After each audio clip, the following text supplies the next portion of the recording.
Hello, everyone, and welcome back to another episode of the Short Corner podcast. This is episode number 8, and we're going to be reviewing a very disappointing 1-1 draw at home against Sampdoria. Back after a long break because some of us were unavailable before the international break, and then obviously we had the international break. So, happy to be back. Rid's not here; he's got work commitments, but I'm joined by Joe and Samir. You want to say hello? Yeah, it's good to be back. Hello. And then obviously also joined by Naim, who's going to introduce our special guest. Hey guys, welcome back after the international break. We have someone special here with us on the Short Corner podcast. You probably know him from Twitter, Anthony co-founder of SempreMilan and one of the hosts on the SempreMilan podcast. Take it away, Anthony. What were your thoughts on the game? Yeah, thanks for having me on, guys. It's a pleasure to be here.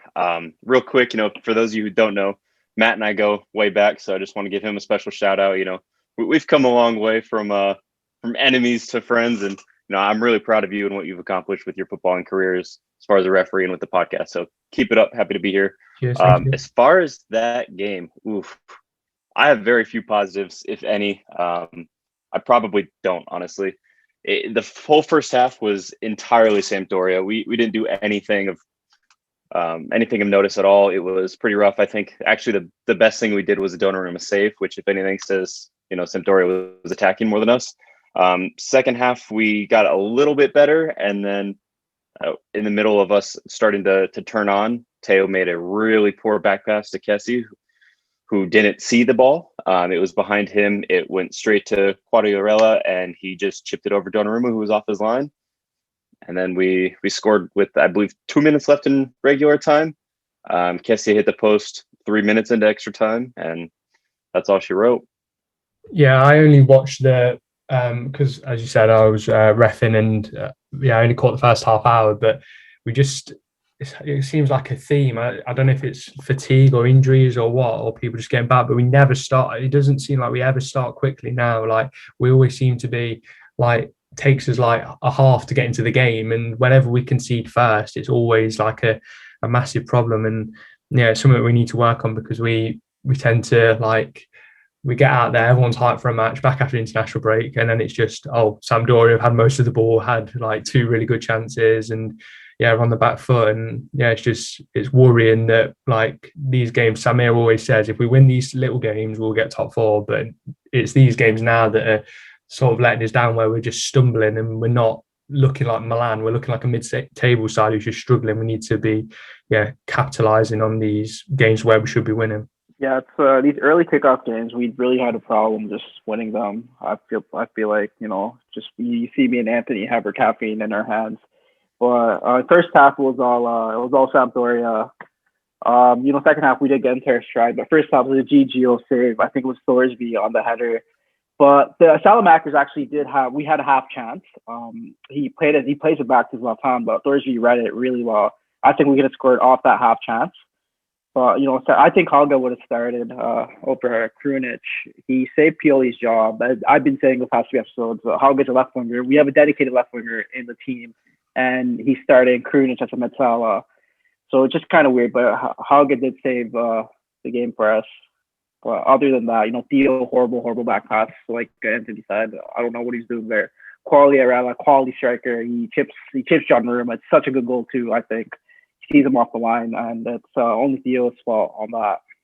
Well, other than that, just a bad performance. We should have won. Yeah, I mean, I think it was like we just took really long to start getting into the game. Didn't really do anything much of note until Pioli made the substitutions after the goal. Tonali came on and did quite well. Looked a bit more energetic, but I mean, it wasn't really enough. And then I think the worst crime was probably just keeping Castillejo on until I think it was like the 73rd minute or something. And then Hauge came on. He didn't change the game or anything, but he did. He could at least he could complete his passes. He could make runs. He was starting to make things happen. That's really important for confidence boost for him. It's very disappointing, obviously.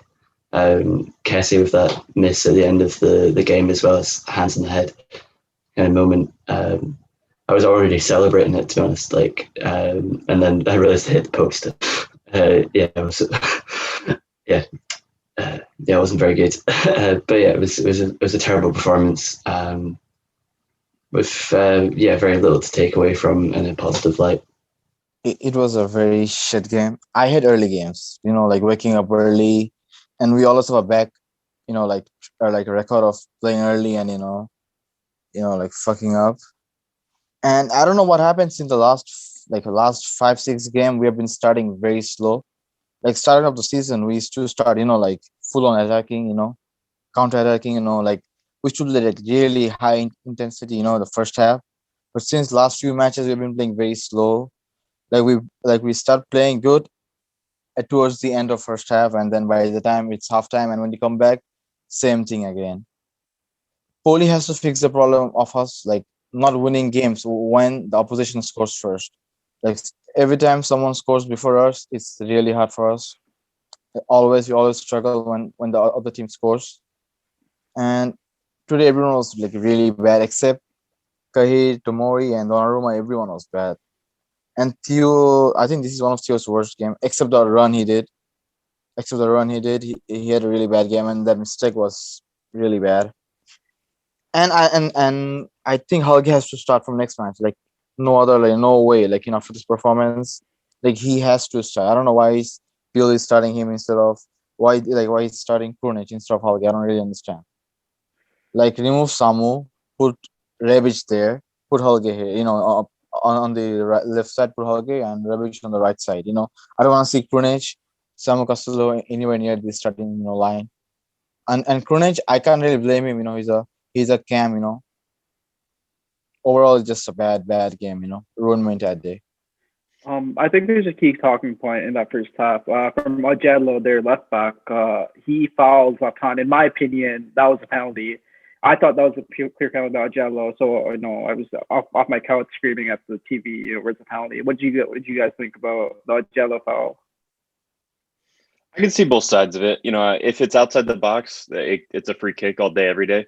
But it's in the box, it's a bit tougher to make that call, I think, just because it is a soft challenge. It's not card worthy. So I wouldn't be shocked if it was given, but I'm also not surprised that it wasn't. I didn't think it was going to get overturned, though. I didn't think it was a clear and obvious error. Although, I mean, if they'd given it, I think it would have been all right as a call. It's a bit disappointing as fans, to see it go the other way. But I think if it happened to us and it got overturned, I'd be very annoyed as well.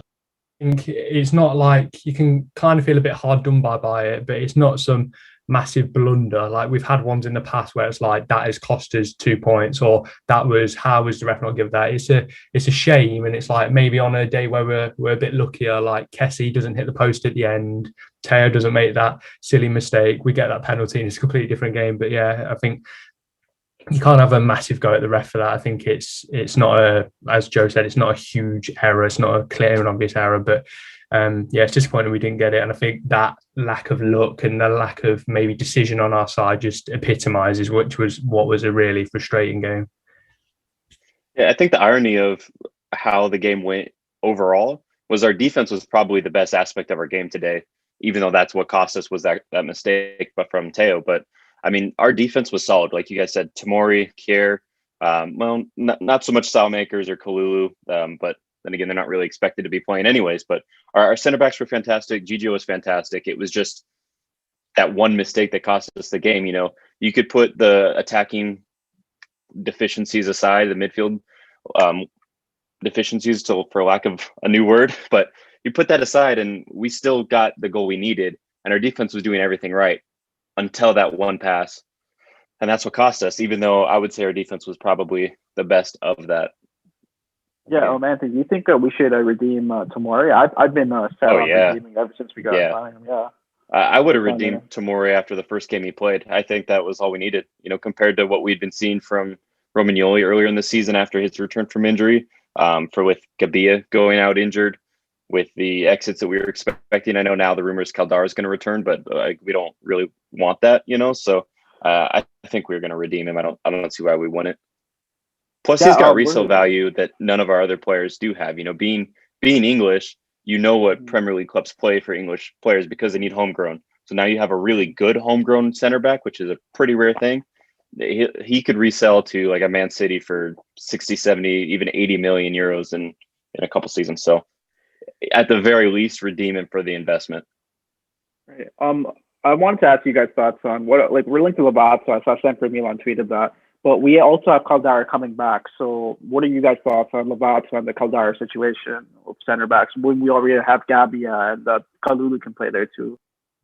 I personally, I think Caldara is one of those players who's like a player of the past sort of thing. Like he's been all right at Atalanta, and it's like he might even like come in and like be okay for us. But I think it's just you don't want to go back sort of thing. It's like it didn't work out, and I think that, like you said, we've got Kier, we've got Tomori, we've got Romagnoli, who, although has not been like incredible, like 18, 19 Romagnoli, he's still a good centre back, a good quality top division centre back. Kalulu, as you said, can play there. Gabriel, when he has played, has looked okay. And I think, yeah, Caldara might be like ready for our team, but I think, yeah, he's like that summer where Higuain came in. It's memories of the past, and it's bad memories. It's his injury, it's him celebrating when Atalanta scored against us, and it's I think that Caldara, as good as he might be if he came back in, I think maybe just that's maybe one that you just put down as a failed project, a failed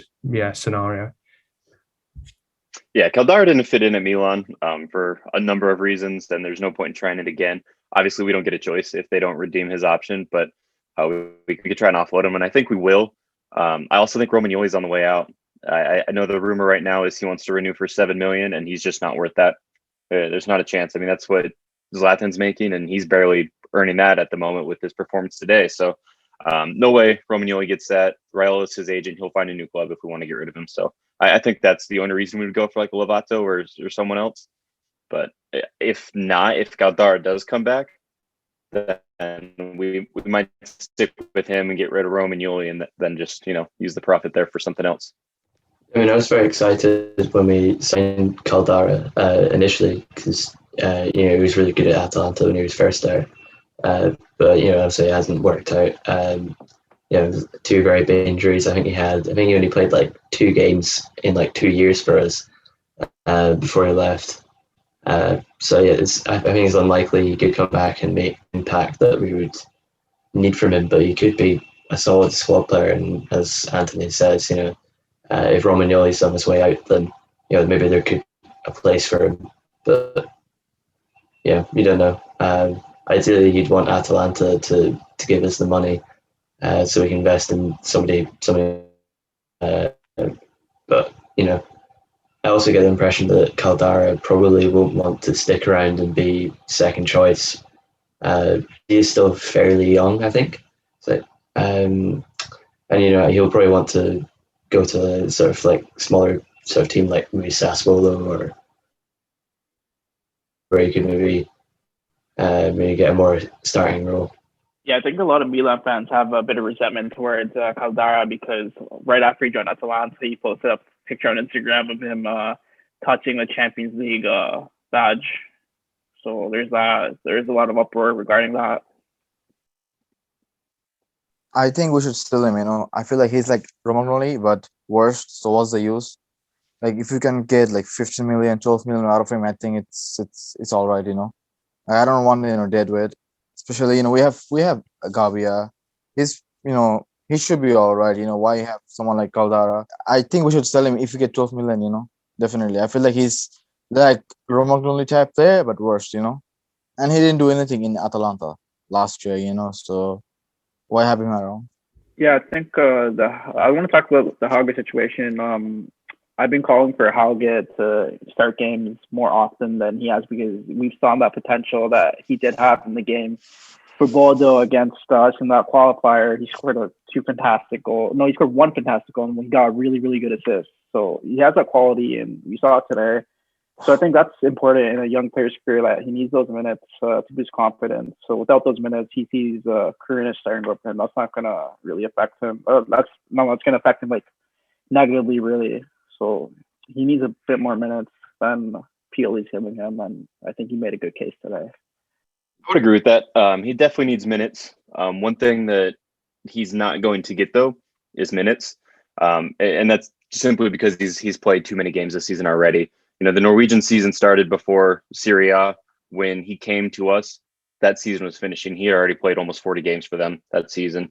His legs are tired. He played all of our beginning Europa games and, you know, some throughout the season. I think he's played just shy of like 400 minutes now after today as well in all comps for us this year. So he definitely has some minutes, and we've seen he's capable of things. We know he's capable of more, like you said, from the game against Bodo. We saw what he could do, and he was one of their top scorers there. I don't remember exactly what his goal tally was, but it was one of the double digits, and he played 3 different positions. He played as an attacking mid, a right wing, and a left wing. So he's versatile. He could do a lot, and we saw the skill today with his finish. I mean, that was a great wide curling effort in the top right post. So he's capable. I'm in decent amount of communication with his father. In fact, he actually got a message from after the game because he scored. You know, we always send him pictures of the game and whatnot. So I do have a little bit of that inside look on him. And I know the reason behind the minutes right now is simply rest. That's why he was excluded from the Europa squad. I know we all kind of view it as a negative, and I agree. He would do a lot better than Krunic, but that's what the team thinks is necessary right now, is just him to, you know, kind of take a back seat and just adapt to the team on the outside and rest up and be ready for next season to have like a more pivotal role. Anthony, who do you think we should get as right? Like, who are your top 3 picks if we do get a right winger? Ooh, who are your top 3?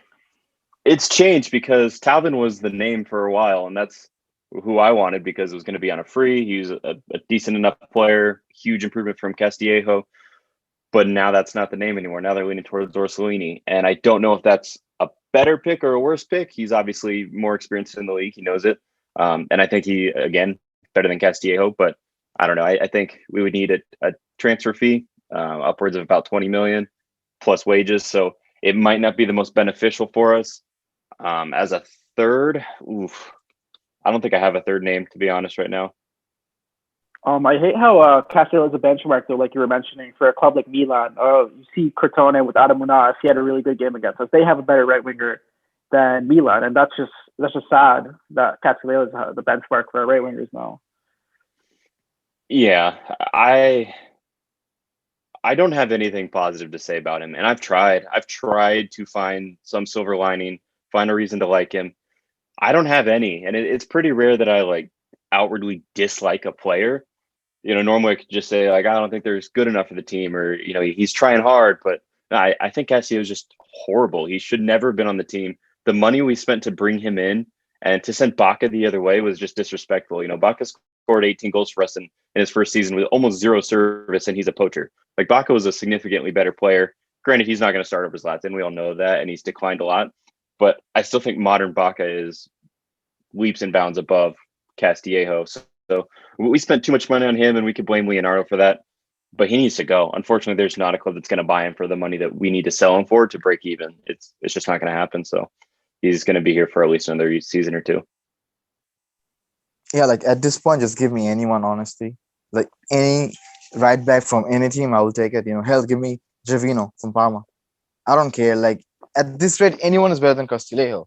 Like I used to like, you know, like support him. You know, I'm like, okay, this guy tracks back in every match, and he doesn't do it like good anymore. You know, like we have like better than Castillejo is, you know, Salamakers, right? He does the same thing Castillejo does, but much better. So why have him around? You know, like I don't understand what is like why purely what season him, honestly. You know, like everything he sees in like he's in Castillejo. Salamakers does it, you know, like same thing but much better. You know, he has to go this season, honestly. Like I rarely hate a player, you know, but Castillejo, I don't know, like I don't see anything in him. He was doing good like before Suso left. Like that time he was playing pretty well, you know, but now I don't know what the hell happened. It's not the same, and we should get rid of him, even if it's a loss. Like no way these guys just for another season with a number like number 7, you know, it's disgrace, honestly. Anthony, we asked all our guests this, but what do you make of the top 4 race or Scudetto? So basically, do you think we still have Scudetto ambitions, or can we still make top 4 between those two? Like, where do you think we'll finish at the end? Do we have ambitions? I'm going to say yes. Benacer came out yesterday and said, you know, we're playing for first, not second. But then we saw how we played today, and, you know, that obviously goes against that statement. So it's funny you mentioned that because I just grabbed my phone and Crotone just equalized against Napoli 3-3. So that actually helps us because they were up 3-1 earlier in the day. Every team below us, with the exception of Juve, because they haven't played yet, is winning right now. Well, except Napoli, right this second. But it's not looking good for us, honestly. You look at Juve and Atalanta, either 1 or 2 games in hand on us, 4 points behind. Both of them most likely are going to beat us later on in the season if we continue to play like we have been. So you could basically look at that right there as like 4th is what the benchmark is going to be. And then you look at Napoli, who's right there behind us. At the start of the day, we were 7 points behind them, or I'm sorry, in front of them. As of right now, I think that, well, it's still 7 if they draw.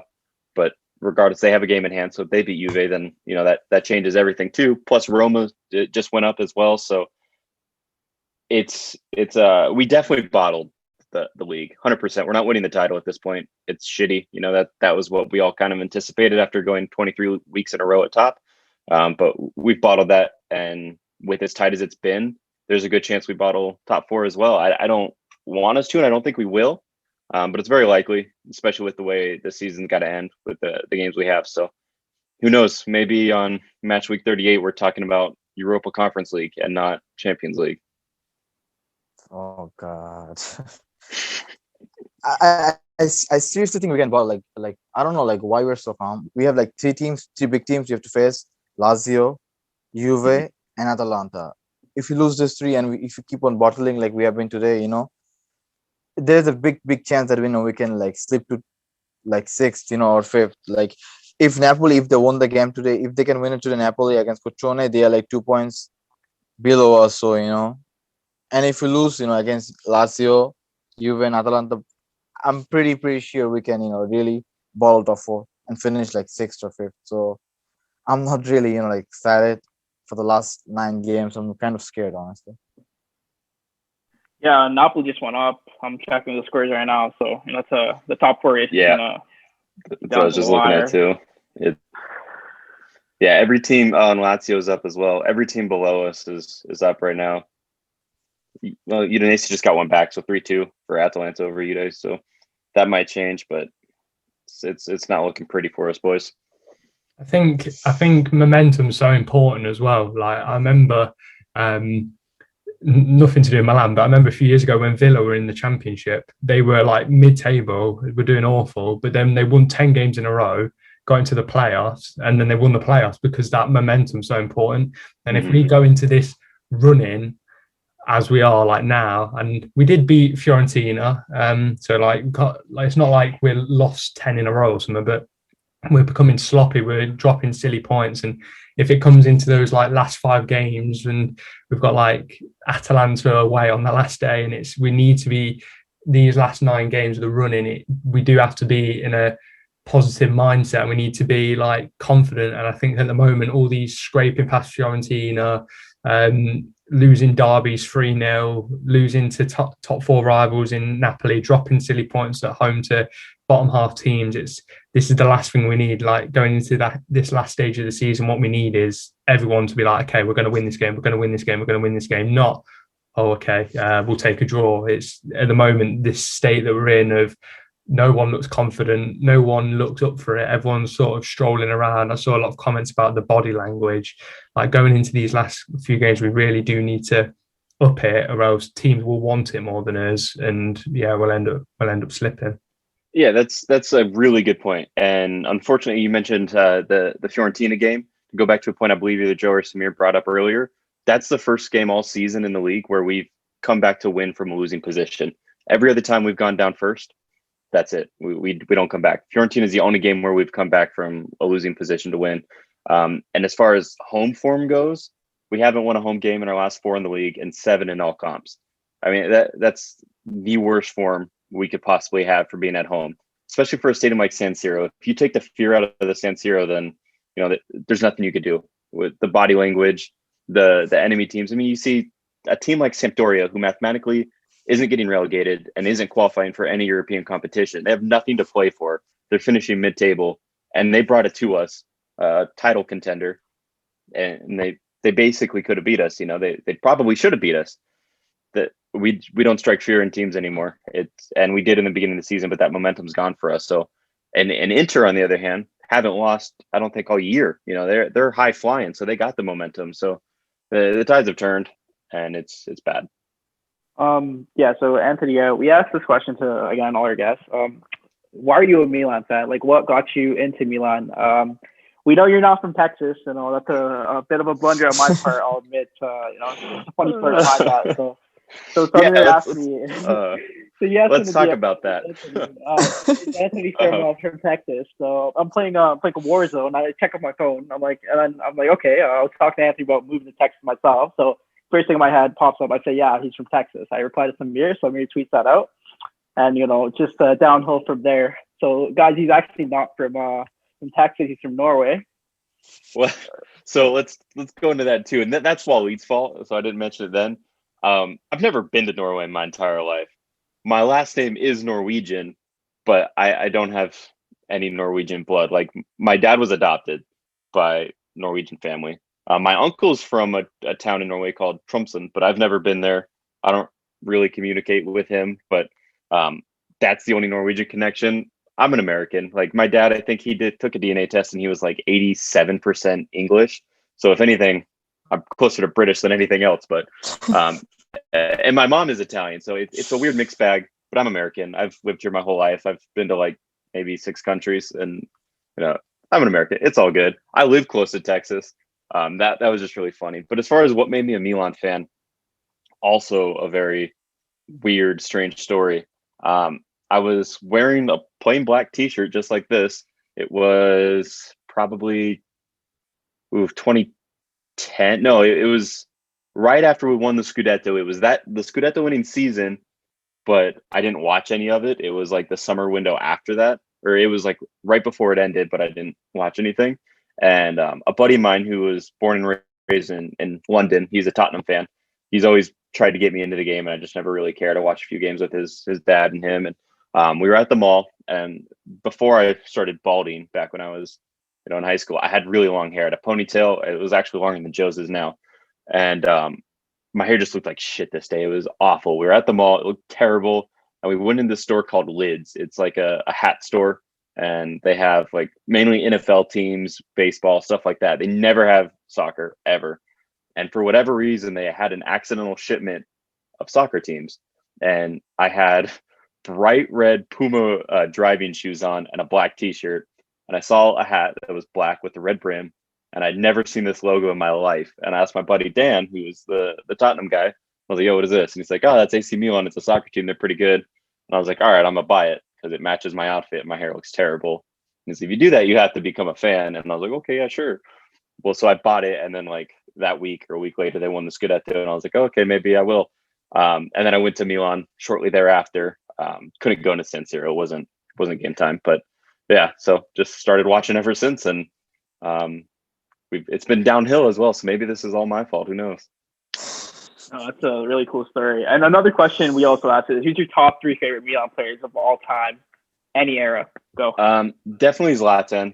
He was there when I started, and I love cocky athletes. That's a big thing for me. Zlatan, Balotelli. In fact, I have I can't see it, but a 45 tattoo. That was my dad's number. He used to play American football back in the day, but it was also Balotelli. So I was like, that's dope.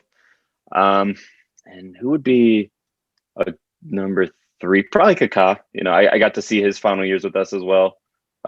Yeah, those are the top 3, and those are probably an easy top 3 with the exception of Balotelli. But yeah, that was my era, so I'm all about it. And to have Zlatan back, I was able to buy like the actual Zlatan jerseys from when he was with us, and that was cool. You know, I have this jersey up here on well, I'm not going to turn because the rest of my bed isn't made, but that's a signed jersey from the Scudetto winning team. It's not the Scudetto winning season jersey, but Zlatan's on there, and I was like, that's the coolest thing in the world to me. So yeah, definitely Zlatan. How'd you manage to get that, by the way? What, the shirt? The signed one, eBay. Yeah. How much was it? No way. A lot. Yeah, that was like right after I got my first big boy job, and I was like, I don't know what money is. I could spend anything, so I spent a lot of money on that, and I don't regret it, but there's a lot wiser purchases you can make, so save your money. We did get some other questions off Twitter.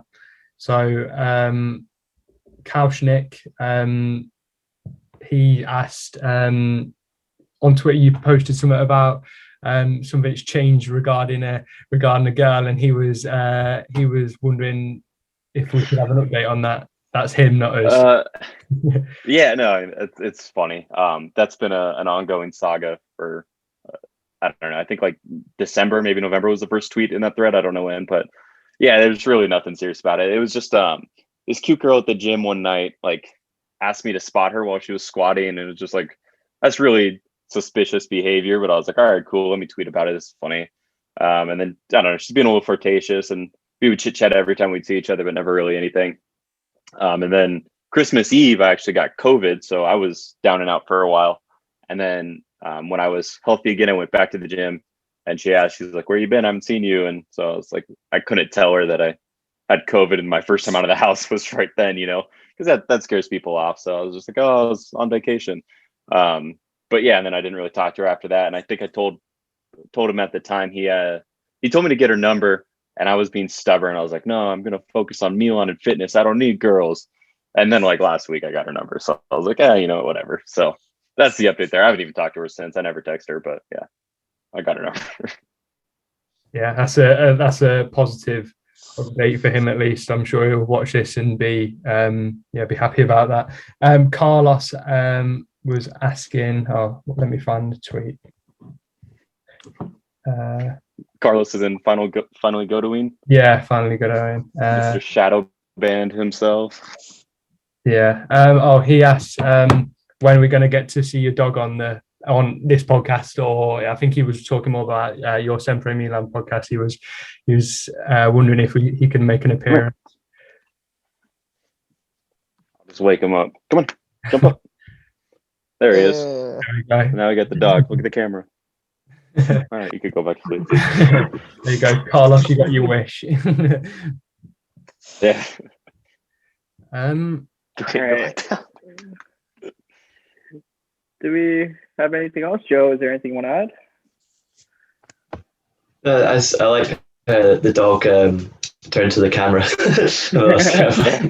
Yeah, he doesn't do that normally. I was surprised he actually did. But now he's going to jump on the bed, I bet. Now he's just staring at it. Do your thing. Was there any more questions in the link? Guys, I want to ask, like, what do you guys like right now? Like, I've been seeing on Twitter lots of bully out already, Oh yeah, what are your thoughts on that? Yeah, like it's thoughts on what? I didn't hear you, sorry. Pioli out or Allegri in, whatever. I don't know about Allegri in. I think I don't know where he's going to go, but I don't think he comes to us.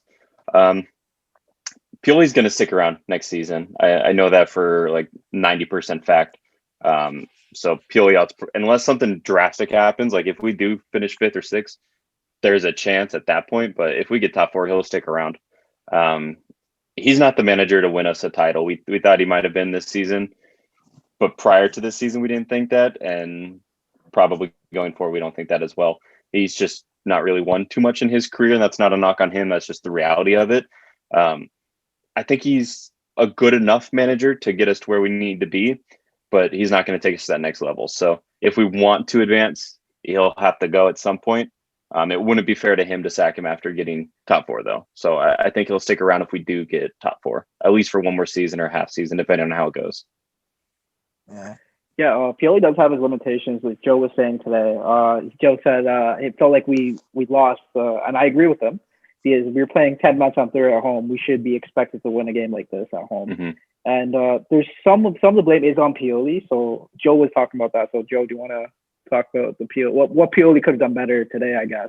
I mean, yeah, I think the lineup he actually started was just it didn't quite. There wasn't really the right kind of balance in the team, I thought, because the 3 attacking midfield players he started were Krunic on the left, and then Çalhanoğlu and Castillejo, and like none of those players have pace or can particularly beat their man. So we just got this thing where they're nobody's able to really create any chances, or there's no player running beyond or doing anything. It was just it was very kind of dry. I think he just waited far too long to make any sort of real changes. I mean, he put Kalulu on at half time, but I mean, it was like I don't think Salamakers was actually doing particularly that bad of a job. I think it would have been a much more effective substitution if they'd taken Castillejo off and moved Salamakers to the right wing spot. But yeah, I mean, as I said earlier, I mean, it's really good that Hauge scored, because I think that's going to be great for his confidence, and I hope that that we see more of him. But it's actually very interesting to hear that he's played all this, like a full season with Bodo Glimt in Norway, and now he's here, and it's got to this point where he's played quite a lot of minutes, and he hasn't really had an awful lot of rest. So but yeah, I hope we do see more of him going forward than Krunic or Castillejo. But yeah, I didn't like sometimes his he can be a squad. bit frustrating. I didn't like his squad selection either. I think it's weird that we even appealed the Rebic suspension if we weren't going to start him. Bringing him on in the 60th minute, it seemed kind of like a waste. I would have started him over Krunic and definitely Salamakers over Castillejo. I don't know why we didn't start Klulu from the beginning. He maybe it was because he did bad against United, but that was also a player whose only first team experience is with us versus Paul Pogba. You're never going to win that. Sampdoria is a perfect game for him to show what he could do and to develop. So I think he should have started. And Salamakers absolutely over Castillejo. He may not be the fastest, but he definitely has more pace than Castillejo, and he's stronger. He's going to push forward.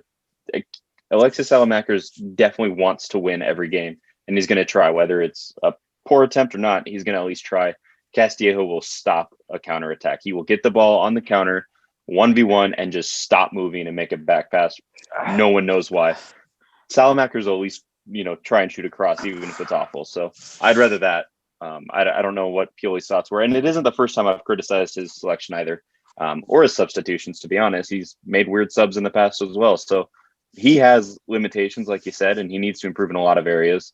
But I don't think he's going to be gone. He's going to have a job next summer for sure, or next season. Who do you think we should keep between the loanees, between Dawa, Tonali, Tomori, and Brahim? Who do you think is staying, and who do you think is going in the summer? Who do you want to say? Tonali and Tomori are definitely getting redeemed. I think we have one more year on the Tonali loan, but I think we're going to redeem him this summer anyways, just to fudge the books a little bit. No way on Dallo. He's going to return. Brahim, there's talks that he might get a second loan spell, and in that there might be an option, because we don't have one now. Right now it's just a dry loan. So the plan is to do another year with a low option if we can make it happen, and then see what we could do. The asking price right now is too high for what he's done for us. So that if he goes back, then it's permanent to go back, or he gets another loan with a low option. But if we don't get the option we want on him, then he goes back.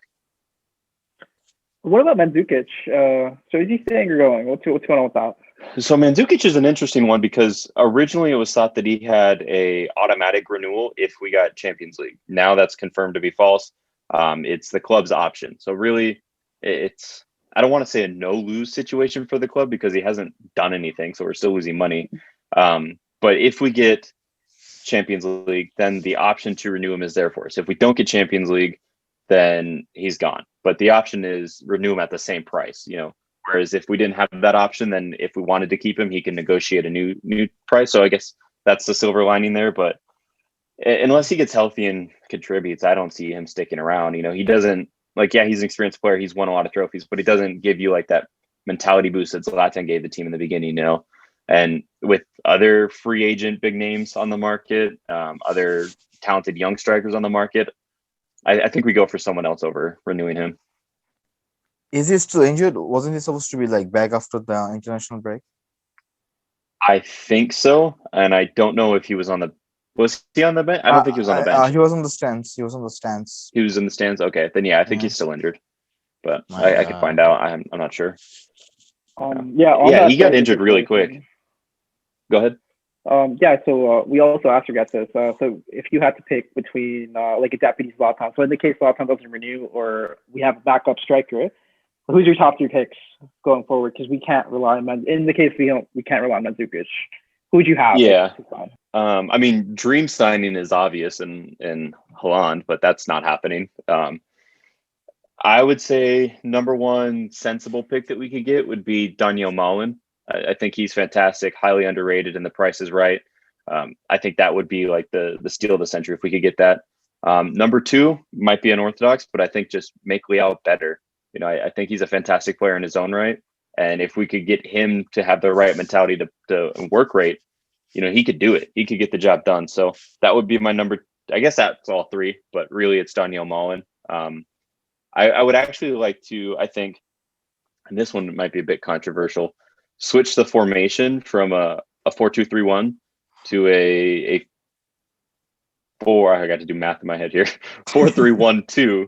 No, that's too many, right? No, that's the right amount. I would let Hakan go. I would sell him off, put a 3-man midfield of Kessie, Benacer, and Tonali, have whoever we want at like Rebic or someone at that attacking mid role, and then have Leao up top with Zlatan. I think you're going to get the best out of him in a 2-man strike team. And I think we're going to get the best out of our midfield having Tonali and Benacer in there. Obviously, Benacer didn't look good today, but he's returning from injury, so I'll give him a little slack. And Tonali's look great, so it makes sense to play both of them if we can. So that's what I would like to see, but it's not going to happen. Zlatan's going to stay next season for sure. That's like a 90% done deal at this point. So he's going to renew. I don't know if that's a good call or not. I mean, it can't be a bad one, but at 40 years old, we'll see what he could do. If anything, it looks bad for us to have a 40-year-old as our star striker. So who knows? No, that formation is interesting actually, because it gives Theo that space down that left, so you can just rampage up and down, and then the CDM can cover or whoever that is in that formation. But Joe pitched that 3-man midfield earlier in the podcast, so it's quite balanced. So the right back and the left back do have space to go up and down. So Theo can still send his crosses, and Calabria can still send his crosses to the strikers. But do you want to talk a bit about that 3-man midfield, Joe? Like, what does it offer as opposed to what we have now in the 2-man double pivot? Well, I think it's quite interesting. If you look at the qualities that Benacer, Tonali, and Kessie have, they all quite balance each other out quite nicely. Benacer, I think, does really well that sort of thing, keeping it ticking, and those sort of turns into space. And Tonali, I think, is at his best when he's able to sort of go forward and get involved in the attacking play and sort of play as a more sort of creative player. And Kessie, I think, is absolutely brilliant when he's sort of, he's become really brilliant, Kessie, ever since he's been limited in what he's been told to do. So I remember under like Gattuso, he was like, he was basically he was trying to do everything. And we were always complaining that he was missing surfing or playing the wrong pass in the final third. But he's really become quite assured, and they all do that thing where they sort of track back and watch over themselves, and if they could all do that at different times, and the only problem with that is that we would need to sign quality midfielders to back them up, because right now our depth in midfield is, I think it's like Mete, and then who else do we have? And obviously he's not going to. I mean, is Mete going to be around next season? I'm not sure, honestly. I would keep him. I think he's proven, because the option we have on him is either 7 or 8 million, and I mean, in today's market, that's not a lot. And the last few outings, he's shown to look like a 12 to 15 million players. So I would be happy to keep him. Krunic as well, honestly, because he costs us next to nothing. So at this point, and is this his second or third season with us? Second, I think, Krunic. Second, yeah. So I think the way his contract worked, he's any offer over like 3.5 million would be a profit for us on the books. So I don't see why we would get rid of him now. We can milk that, and at this point, anything is profit. So just keep him around, and the price keeps going up, even if he does worse. Yeah, I forgot about Krunic actually. He does quite well in a 3-man midfield, because you always get the sensation with him, or no, the feeling with him that he's, he's not really quite creative enough to play in like the 10 role or on the wings. He's not fast enough, and he's not good enough defensively to be in a double pivot. So really, he's sort of best in that Mensala role. So I guess he's a useful depth, but I still think we would need to sign one more midfielder if we were to do the 3-man midfield as opposed to a 2-man. I agree with that as well. We have Tommaso Pobega coming back, and then you had an interview with another player in our ranks, so Marco Frigerio. So yeah, so we do have those midfielders coming in, like you said, Joe. So Anthony, what do you think about Pobega and Frigero? What are their prospects going into next season? Like, what are their chances? To in the be team? honest, I haven't watched much of them, so I really don't know. I know Pelbega's been pretty hyped up, and it sounds like he might come back. So probably we'll see minutes. I mean, that's just the way it is. Like Joe said, Krunic and Mate aren't going to be the best backups to have around. So if he comes in, he'll definitely get playing time. He's from Milan. The return always is, hyped up when players leave and come back. So he'll get minutes for sure if he comes in. And I don't know what his ceiling is. I don't even know where he's at right now, to be honest, as far as his potential. So I'm not against it, but I wouldn't go all in for that yet.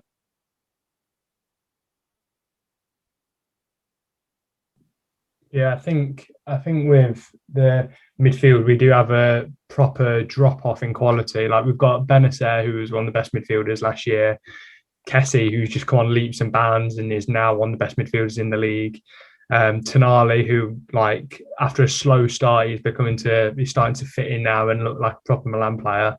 And then from there it just goes Mete and then Krunic, and it's like they're not like awful players, but there is a lack of quality depth there. So maybe just having Pobega come back and just offer another number. So, and I think he is a bit more of a box to box, like whereas someone like Metier is your like more defensive midfielder. So he could offer us something different. As you said, he's homegrown. He's from Milan. He's a Milan youth product. So yeah, I wouldn't imagine his wages are particularly high. So yeah, I think it's a bit of a low risk option having him back. And as you say, he'll get minutes and he'll be able to develop, and then we can see where he goes from there, really.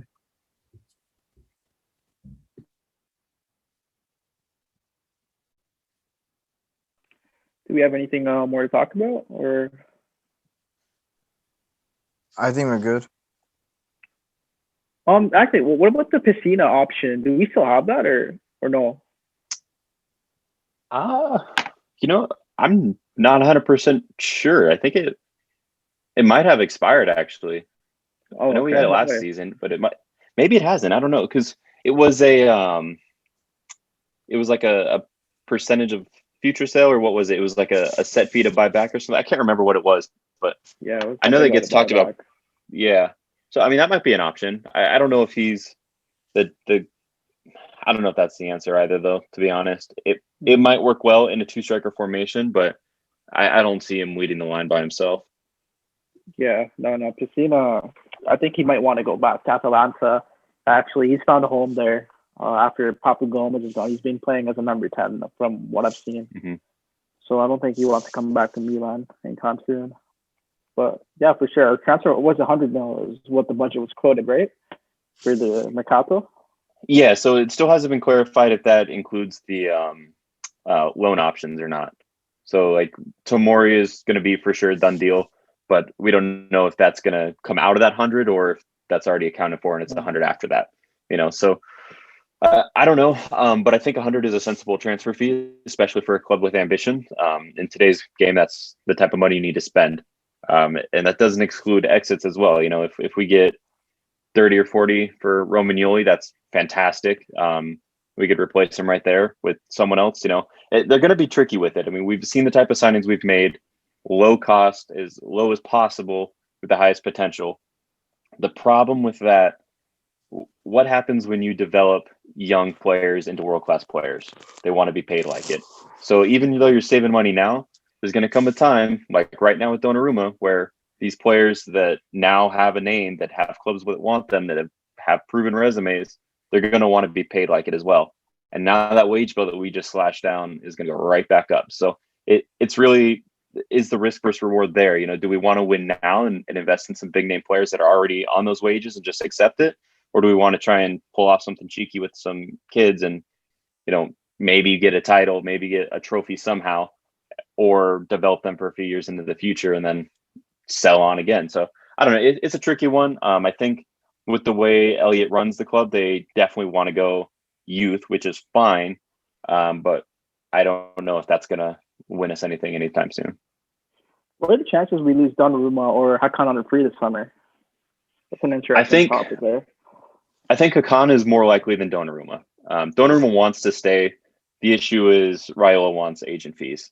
And I mean, his job is to find his players a new club. He's not going to find a new club because Donnarumma wants to be here for his career. But that creates a huge issue for an agent because they make money on transfers. So the main thing is ask for a high price for Donnarumma, and then we negotiate it down. And then Raiola says, fine, well, if you're not going to pay him that, then you're going to pay me this in transfer fee or in agent fees. And so the money we spend is going to be probably the same regardless, but it's just a matter of finding that medium of, where we get it. And one thing that Mirabelli always talked about was, I got Donnarumma to renew without any agent fees. That's true, but also not, because we had to sign Antonio Donnarumma and pay agent fees on him. So Raiola will get his way one way or another. It's just how we want to spin it. But I don't think he's going to go anywhere, and I don't think it's going to be 10 million. I think we'll get it like a 2-year renewal, 7.5 with an option for 8, depending on Champions League qualification. That's if we get it done before the season. If it's after the season, then it really depends on Champions League. If we have it, then it'll be like 8 or 8.5. If we don't have Champions League, then it's a different story, and we might start talking about walking. But I feel like he likes the club too much, and we know what he's worth. We're not going to let him go for free. So if we can't come to a deal, he might sign like a short-term contract at same wages, and we try and sell him on in that time frame. Who knows? But it's going to be interesting coming up real soon. What about Hakan? Do you think he's still stay, or do you think he's leaving? I think we want him to stay. And maybe he's seen with his own performance lately that he's not worth the money he was asking. So maybe he'll come down. I know he started to negotiate his contract himself, which is what Zlatan does, actually. Even though Raiola is Zlatan's agent, Zlatan's at a point where he just kind of does his own thing, and I think everyone's okay with that. And Hakan has been doing that as well. I don't know who his agent is. I don't know if it's Raiola or someone else, but he's been negotiating by himself. So that's a good sign. We might get something.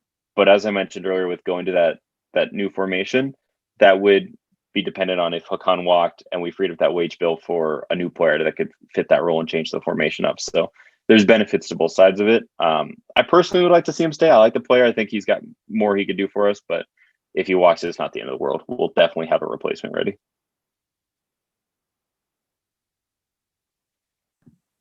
Yeah, I think that with him as well, it's just a case of it's a win-win either way. We either keep him, and like since last year, he's up there with like Grealish and Messi in terms of like chances created.